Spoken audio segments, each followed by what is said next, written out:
Welcome to this next class of special theory of relativity. Okay, today we are going to revise one more time dilation, and the next new concept that we are going to see is about length contraction. Now, we have learnt in the time dilation that the time slows down in a moving frame of reference. To understand this better, let us take an example of two frames of reference S dash and S. Like in most of our examples, this S dash frame of reference, let us assume it is moving with velocity v. And in this S frame of reference, let us imagine at different positions x1, x2, x3 and x4, there are clocks at each position. At each position there are different clocks. Same way we have clocks at different positions in x1 dash, x2 dash and so on. Let us put these clocks. Now, according to Lorentz transformation equations, the time that we record here is proper time. This is the proper frame of reference. And as we have learned, this is improper frame of reference. The time that we will record here, let us say this is t1 dash. According to Lorentz transformation equation, t1 dash will be equal to t1 minus xv divided by c square, the whole divided by square root of 1 minus v square divided by c square. Okay, let us use a symbol for this 1 minus v square by c square because it is going to come again and again. We'll use a symbol gamma for this constant 1 minus v square by c square so that we don't have to write it again and again. Now try to focus on different quantities that are present here. What are the different quantities? Is here t1, the time which is measured at this position, let us say, will depend on x also. That means the time will depend on the position also. So if this person, a person in S dash frames of reference, tries to find out what is the time, or a person in S frame of reference, let us call this person as A. This person tries to find what is the time in this S dash frame of reference, then it will be different for different positions, as x denotes the position. Or if this B tries to find out what is the time at in this S frame of reference, then at each position x1 it will be different, x2 it will be different, x3 it will be different. So the time instance depends on position also. That means he will not find the same time, or whatever the time is here, here, here and here. He will find that the time is different at different positions. So when we are trying to solve for time interval, again we take these two frames of reference, but we use to find out the time interval, that is t2 minus t1. We find t2 minus t1 instead of finding out t2 dash minus t1 dash, because if we try to find out t2 dash minus t1 dash, t1 will depend on x1, same way t2 dash will be t1 t2 minus x2 v by c square divided by this gamma, that is 1 minus v square by c square. So what do? We take t1. We have to imagine that an object is moving in this frame of reference with velocity v. This frame of reference travels along with this object. So the time or the position is constant here. The position of this object with this reference frame is constant. It is not changing. That is why the time is measured by a single clock at one position. Whereas in this frame of reference, the object will be at different positions, and different positions will record different time. So if we take T2 and T1, we will have to include x1 and x2. But if we take T1, which is T1 dash plus xv divided by c square, and T2, the whole is divided by gamma, and T2 we have T2 dash plus xv divided by c square divided by this whole factor, that is gamma. Now x is same. Why? Because in this frame of reference the object is not moving, the object is at a same place. So you don't have to take two positions, you will have to take only one position, that is x. If we had subtracted T1 dash minus T2 dash, that is this minus this, there would be x1 and x2. So that is why what we will do is we will try to find T2 minus T1. If we subtract this T2 minus T1, what we will get is T2 dash plus xv divided by c square minus T1 dash minus xv divided by c square. The whole both of these terms will have the same denominator, that is gamma, that is 1 minus v square by c square. Now we can easily cancel this common term. Which would not be possible if we had subtracted T2 dash minus T1 dash, because there it would be x2 minus x1. Now we will get T2 minus T1 is equal to T2 dash minus T1 dash, the whole divided by root of 1 minus v square divided by c square. Now we know which is the proper time. This is the proper time because the object is at rest in this S dash frame of reference, and this is improper time, delta t, and this is delta t0 because it is a proper time interval. We denote proper time intervals and proper lengths by 0 divided by this gamma. So this is the equation for time dilation. Now if we try to understand what will be the time intervals by taking an example. Okay, let us try to understand this time dilation with the help of an example. In this example, we are going to take a very high energy particle which is very unstable, called as muon. These muons are formed in the atmosphere when the cosmic rays, the light from the sun, reaches the atmosphere. This muon has a half-life of 2.2 microseconds, that is 10 raised to minus 6 seconds. It gets converted into 2 neutrons and 1 electron.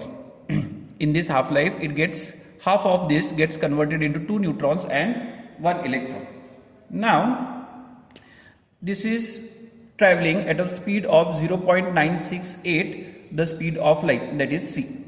So if we measure the same time, or what is the half-life in the laboratory frame of reference, this is S frame of reference, that is laboratory frame of reference.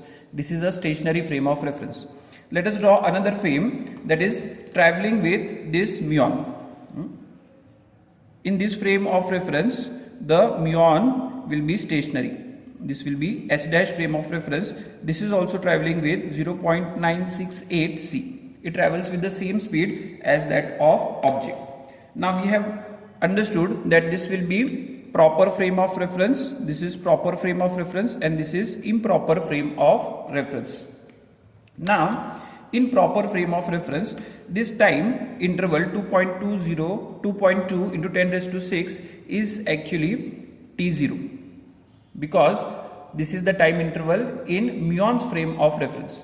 Let us try to find out what will be the time interval in laboratory frame of reference. So for that we have delta t is equal to delta t0, that means 2.2 into 10 raised to minus 6 divided by root of 1 minus v square by c square. Now 1 minus v square by c square will be 0.968 bracket square c square divided by c square. So this will get cancelled. Now this will be 2.2 into 10 raised to minus 6. Square of 0.968 is 0.9370. If we subtract this, we will get 2.2 into 10 raised to minus 6. We will have to find square root of 0.063. The square root of 0.063 is square root of 0.063 is 0.251. Now if we divide these two, what we will get is somewhere around 8.8 into 10 raised to minus 6. That is 8.8 microseconds. So in laboratory frame of reference, the time that will have passed before a muon gets converted into 2 electrons and 1 neutron will be 8.8 microseconds, whereas in muon's frame of reference it will be only 2.2 microseconds. So that is why it is said that the moving clocks, now this clock will be moving, the moving clocks are slower, whereas the clocks which are stationary are faster. They record larger time intervals. So that is why it is also called as time dilation. Now let us look at the concept of length contraction.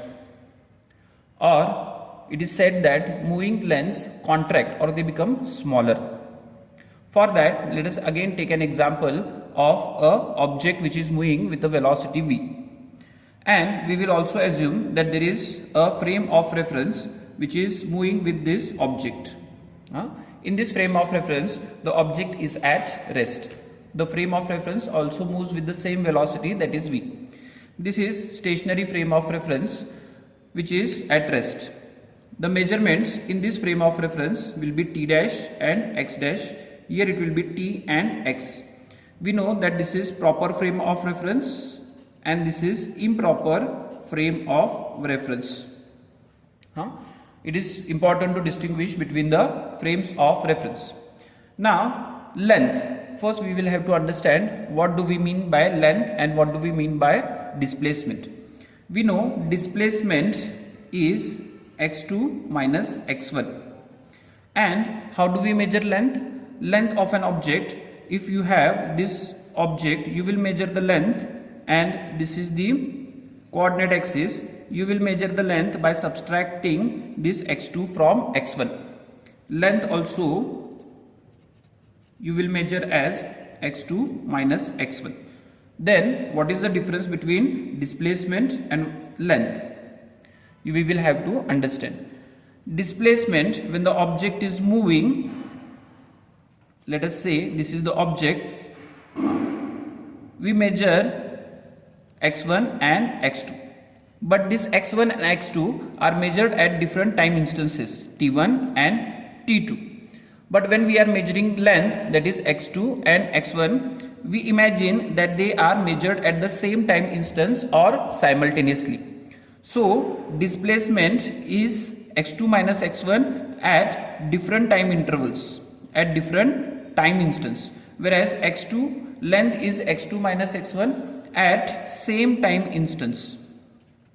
That is why this is called as space separation or space interval. This is only interval in the space, not in the time. Now to derive the relation or to derive the length, we will have to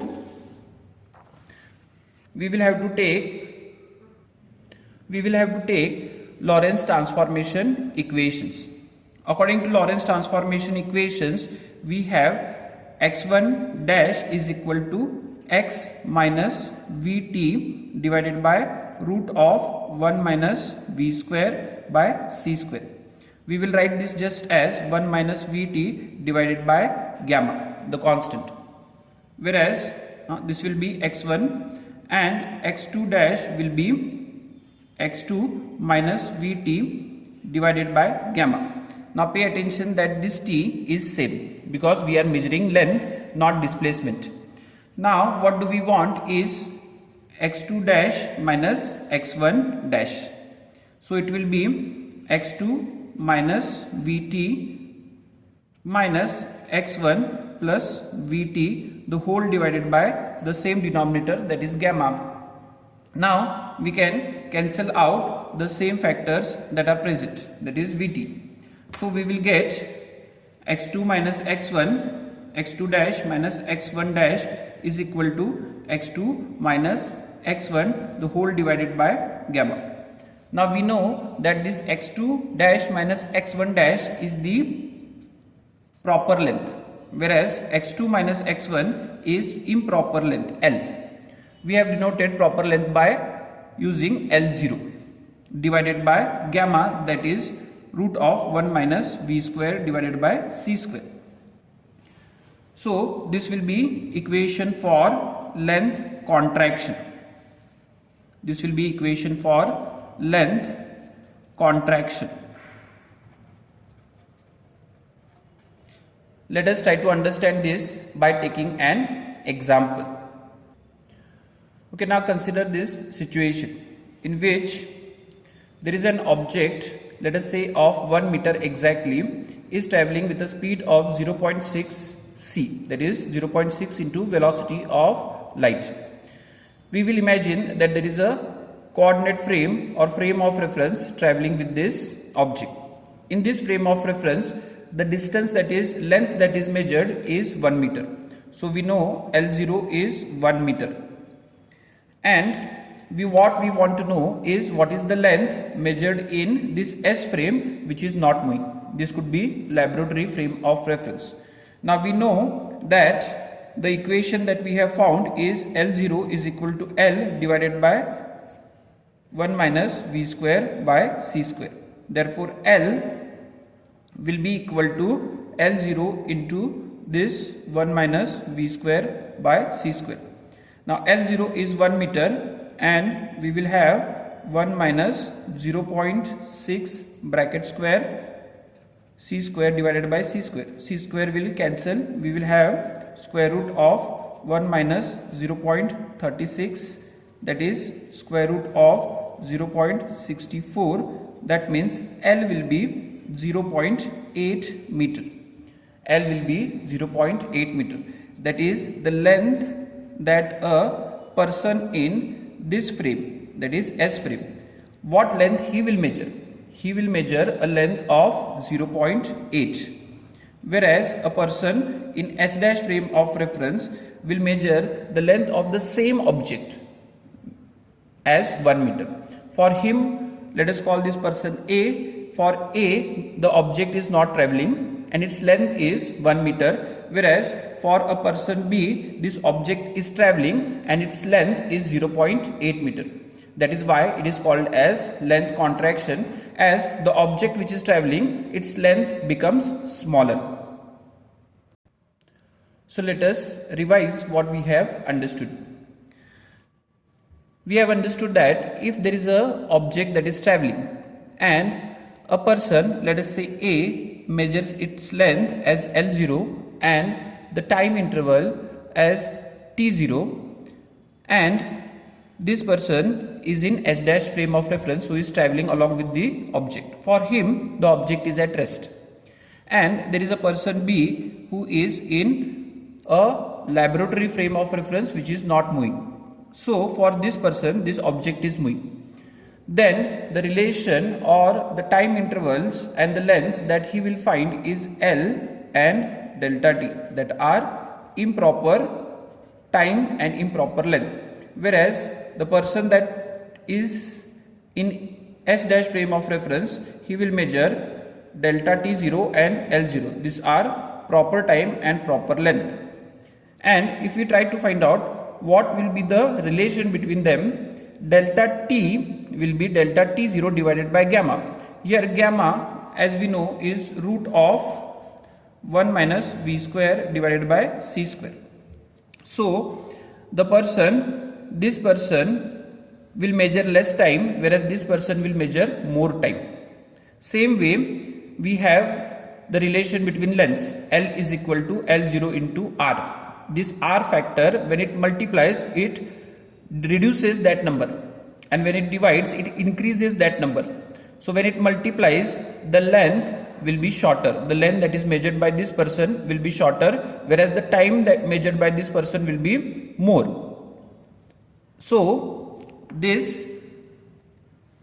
the time, we call it time dilation, because this person measures more time, whereas we call length as length contraction, because this person measures, B person measures less length. So this was about length contraction and time dilation.